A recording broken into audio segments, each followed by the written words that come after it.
bahwasanya orang Yahudi itu disebut musyrik, disebut telah mempersekutukan Tuhan.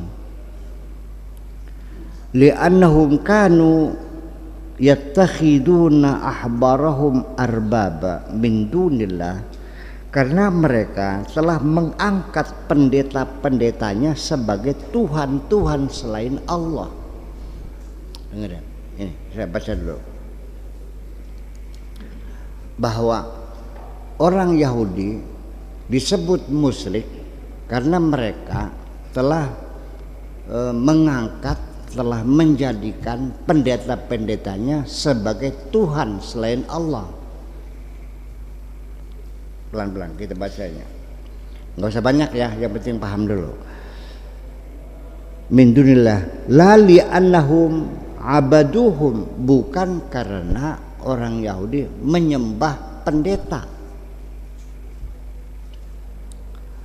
Orang Yahudi disebut musyrik karena mereka mengangkat pendeta-pendetanya sebagai Tuhan, bukan karena mereka menyembah pendeta, bukan.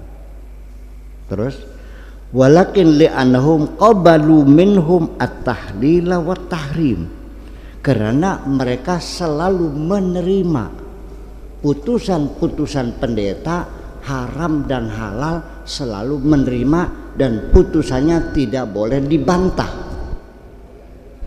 Jadi karena mereka menyerahkan pendetanya berhak untuk menyatakan halal dan menyatakan haram. Kalau kamu sama enggak? Makanya saya bicara berulang-ulang bahwa putusan haram ini itu hak prerogatif Allah. Manusia tidak diberi hak oleh Allah untuk memutuskan haram. Nanti sama Yahudi juga dong kalau begitu. Tugas kita hanya boleh sebagai penguasa, sebagai pemerintah, boleh hanya menyuruh dan melarang. Termasuk Nabi Muhammad sendiri juga hanya diberi tugas, kewenangan boleh menyuruh, boleh melarang, tidak boleh mengharamkan. Apalagi saya orang biasa. Jadi kalau Anda tanya hukum, itu saya tidak memutuskan, saya hanya sebagai fungsinya sebagai narasumber. Ketika saya mengatakannya haram, maka saya dituntut harus bisa menyebutkan dalilnya. Paham? Jadi bukan hanya kita, Nabi Muhammad pun tidak diberi kewenangan untuk mengharamkan. Nabi itu hanya diberi kewenangan untuk menyuruh dan melarang. Au kama qala ta'ala wa ma jaa bikum fakhuduh wa ma nahakum anhu fantahu.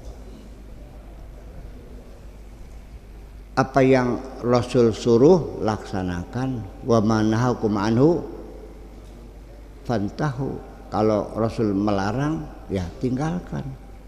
Begitu Nabi memutuskan sendiri mengharamkan sesuatu, langsung ditegur oleh Allah Subhanahu wa ta'ala. Ya ayyuhan nabiyyu lima tuharrimu ma ahallallahu laka. Paham? Karena mereka memberikan kewenangan orang Yahudi kepada pendetanya untuk mengharamkan. Kita sekarang juga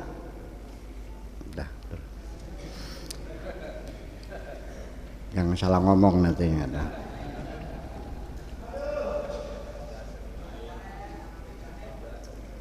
Wa manahuhum, dan mereka menyerahkan kepada pendetanya haqqal hakimiyah, hak menghukumi, hakimiyah, hakul hakimiyah. Pendeta boleh melarang ini sesuka-suka dia dan mereka nurut. wa tasyri' dan membuat aturan-aturan. Ibtidaan min 'indi anfusihim, berdasarkan hasil pikiran mereka sendiri. Di sini kadang-kadang kamunya yang jadi kiai, kadang-kadang sepertinya memaksakan putusanmu itu. Kalau mereka Yahudi disebut musyrik bukan karenanya menyembah pendetanya, bukan. Tetapi mereka memberikan kewenangan kepada pendeta untuk memutuskan haram dan halal. Kalau kita ya mampu. Gitu. Ini kata ini, bukan kata lain, kata ini. Kata apa? Sayyid Qutb. Gitu. Faja'alu bidzalika musyrikin, atau faju'ilu bidzalika musyrikina. Oleh karena itulah maka orang Yahudi disebut musyrik, karena menduakan Tuhan, yaitu Allah bisa mengharamkan, pendeta juga bisa mengharamkan. Asyirku alladzi yaghfirullahu, kemusyrikan yang diampuni Allah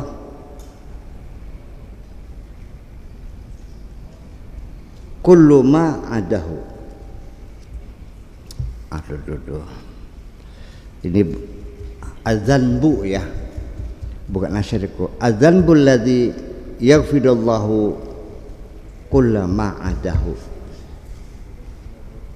Jadi dosa yang diampuni Allah itu semua apa saja selain kemusyrikan.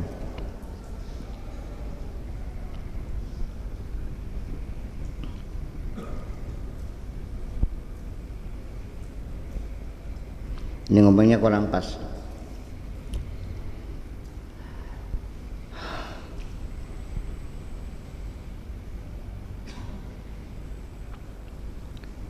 Oke. Hatal kabair, sampai dosa-dosa besar pun. Wa in zana wa in saraqa wa in syaribal khamar, sekalipun berzina, mencuri, minum arak, itu semuanya diampuni oleh Allah selain kemusyrikan. Faradul amri kullihi ila ifradillah, jadi mengembalikan segala persoalan semuanya hanya kepada Allah saja subhanahu wa ta'ala, bil uluhiyati, mempunyai hak ketuhanan yang menentukan haram dan halal. Wa min thamma ifraduhu bil hakimiyah, dan juga menyerahkan hakul hakimiyah, kewenangan menentukan hukum hanya kepada Allah saja. Fahiya akhassu khasaisi al-uluhiyah, yang menjadi merupakan sifat istimewa ketuhanan, yaitu punya kewenangan mutlak untuk menentukan haram dan halal.